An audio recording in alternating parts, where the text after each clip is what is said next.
So it's that time of year again when we're finally getting another break support, and a lot of the break mains are happy, aren't we? Well, Constance's kit has a lot of specific buffs that specifically make Firefly a lot stronger, by buffing her toughness damage, which also buffs her damage, and providing her an energy and speed buff.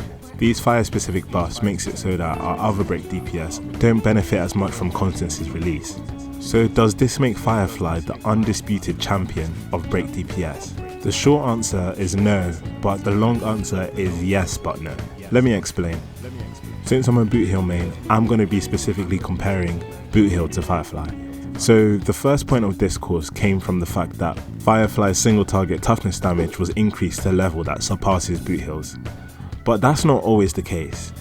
At lower values of weakness break efficiency, like 50% with just Constance, Firefly wins out with 80 single target toughness on her skill, compared to 75 on Boothill's enhanced basic attack. But as we get to the highest level of weakness break efficiency, Boothill starts to surpass Firefly by a noticeable amount. This is because the extra toughness provided by Dahlia's passive isn't multiplied by weakness break efficiency. So as the weakness break efficiency increases, it becomes less effective. And in content where it buffs weakness break efficiency, such as the current Pure Fiction, Boothill will pull even further ahead. However, it's closer than it seems. Even with Boothill's high toughness damage ultimate, Firefly's technique and the fact he has to ramp up trickshot stacks makes it more even than it seems. But M3, I hear you asking, isn't Firefly much faster than Boothill? Kind of. Dahlia kind of evens the scale. Let me show you.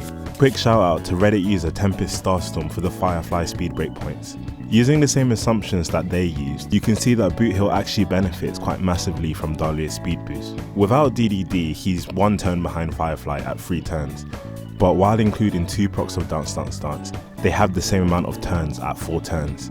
This means that a high investment Boothill will match Firefly in terms of turn output. However, it can be a lot more difficult to achieve the calculated speed output for Boothill, since you have to time the action advances and his ultimate very well, or your speed requirements increase. But M3, I hear you screaming at the screen. Firefly is still better than Boothill.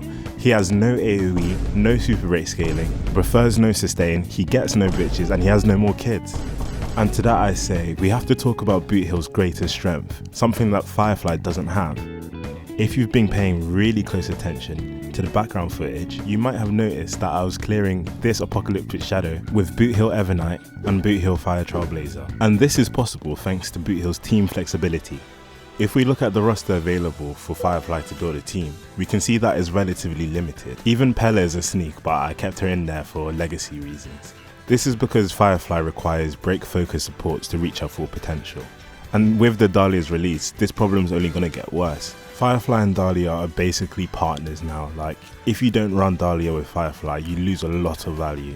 This limits her team comp variations by a lot, since one team slot is always going to be occupied by Dahlia.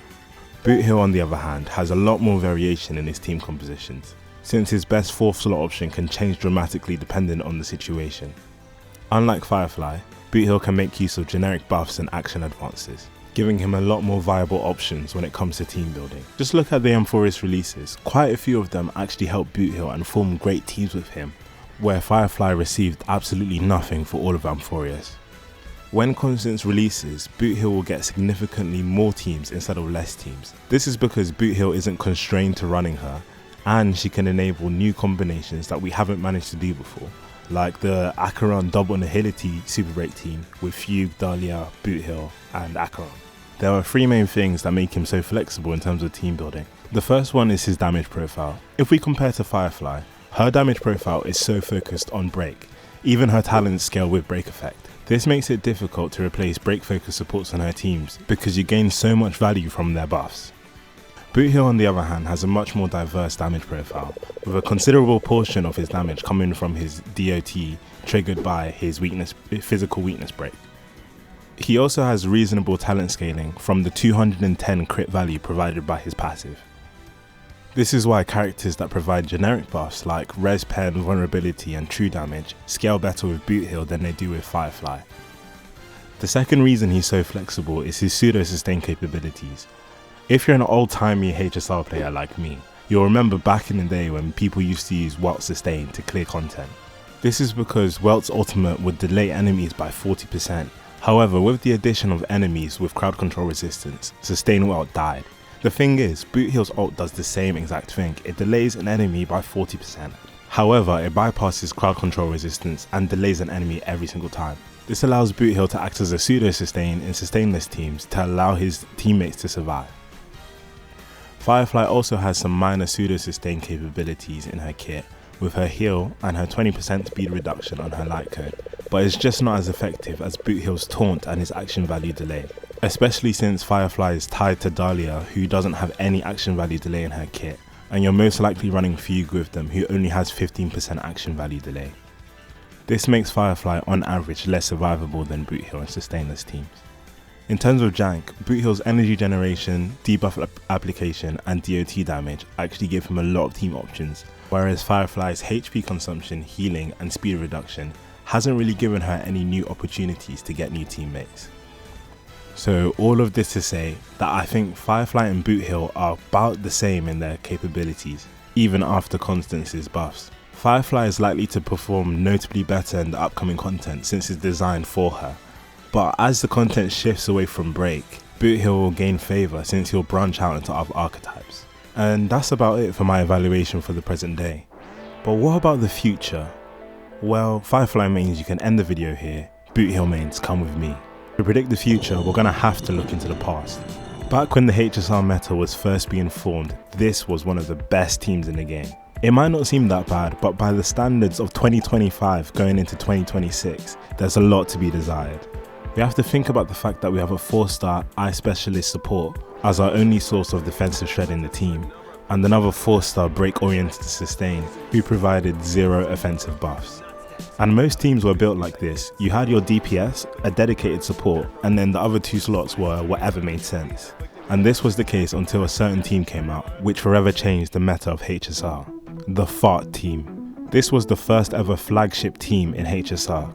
And by flagship, I mean a team consisting of 4 premium characters that Hoyoverse designed to be desirable for a specific archetype.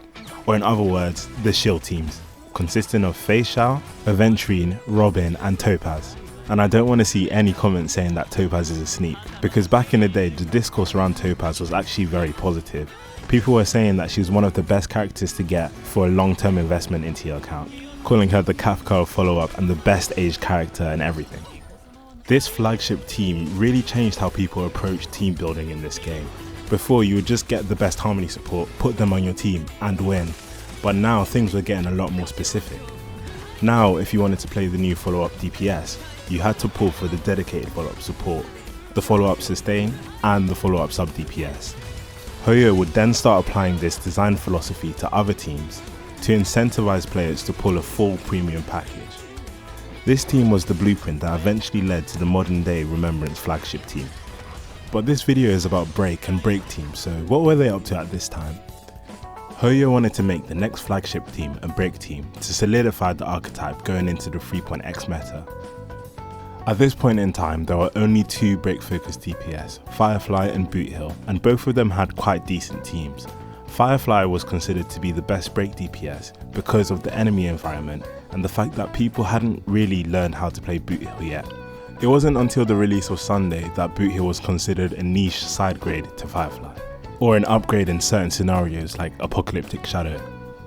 Despite the Break teams being at the forefront of the meta at the time, they hadn't quite reached flagship status. This is because these teams often used HMC, which is a free unit, where flagship teams only use premium units. Things were quite good actually, but everything changed when Rapper Nation attacked. Boothill had already carved out his own niche as a single target breaker, but Rapper stepped on Firefly's toes, being an AoE breaker who enters an ultimate state in order to deal break damage. And in some respects, she was better than Firefly. She was more SP positive, she did more AoE, and it was around this time that Pure Fiction was reworked, giving her a niche straight away, in a mode that Firefly was already struggling with. But Rapper wasn't perfect. She needed another mechanic to enable her to generate points of charge and some energy for her ultimate, and that's where Fugue comes in. Fugue's release should have completed the Break flagship team, since she was rumoured in the pre-beta to be a Firefly support. But once she was finally revealed, we realised that Firefly was the break DPS that benefited the least from Fugue's exo toughness. Hoyo realised that Rapper was a thief. She stole Firefly's role, she briefly stole her place in the meta, and she stole what could have been Firefly's best in slot support. And for her crimes, she was sent to rerun jail. She sits to this day. This also killed the idea of the break flagship team, since you can't have a flagship team when there's competition on who the best in slot options are, especially when the unit is a DPS, since they are the anchor that the rest of the ship is built around. After Fugue's release, we entered into 3.0, which ushered in the slow death of the break archetype. First through enemy toughness bar inflation, then through enemy mechanics, such as Flame Reaver, who has damage reduction until you kill his clones, but if you weakness break him, his clones disappear and he keeps his damage reduction. These changes made it very difficult to play break teams, especially the high toughness bars, which specifically targeted Firefly and Rapper directly. And that leads us to the modern day and the release of Dahlia. Because of the additional buffs that Constance gives to Firefly, Hoyo were finally able to establish their break flagship team, consisting of Firefly, Dahlia, Fugue and Lingsha. But you might be wondering, what happened to Boothill during Anthorius? I mentioned earlier that the changes in enemy mechanics specifically targeted Firefly and Rapper, but because of his lack of popularity, a lot of people might not have realised that Boothill actually survived the meta. If we go back to Fugue's release, people were so occupied comparing Rapper and Firefly that they didn't realise that Boothill was the one who benefited the most from Fugue's kit. This allowed him to form a strong sustainless core of Boothill, Ruan Mei and Fugue, allowing for a flexible 4-slot option which enabled him to tackle new mechanics. He was being played in pure fiction with Tribi, in DOT teams with Hysolins and Kafka, and there was even that one time he was played in a 2-man team that still managed to clear. So what have we learnt from the past year? Even though Firefly is going to be the best break DPS for a little bit, but history is likely to repeat itself, and Boothill will probably get new teammates over the next version. And maybe, just maybe, they're going to release the strongest, most powerful, most legendary physical sustain in Hoyoverse history, and Boothill will rise again.